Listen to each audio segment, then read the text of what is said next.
يا بابا تسمح كلمتين، هو الطريق ده يودي فين؟ يا حبيبي فيه طريق شمال وطريق على ايديك اليمين، واختار ما بين السكتين. لو همشي في السكة الشمال يبقى سكر من غير سؤال، كل اللي فيها بدون جدال بيعصوا رب العالمين. طب ليه بقى يا بابا ليه؟ قول هو الطريق ده حكايته ايه؟ يا حبيبي ده طريق الشيطان، ما فيهوش لا تقوى ولا إيمان، شهوات كتير من كل نوع، وآخره دايما في النيران.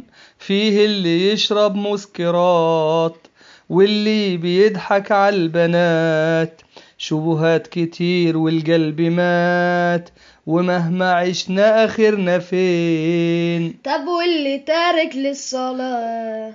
النار هتبقى منتهاه، علشان ترك فرض الإله، أصل الصلاة دي فرض عين. واللي ترك فرض الصيام يسهر في ليل ونهار ينام، عايش حياته على الحرام، مكار ومكره أكيد دفين. واللي سرق واللي كذب واللي بيختاب العباد، مهما عمل مهما كسب رح ينحرق ويصير رماد، في الآخرة حيلاقي الحصاد كل اللي زرعوا بالإيدين. يا بابا دي السكة الشمال، احكي لي حبة عن اليمين.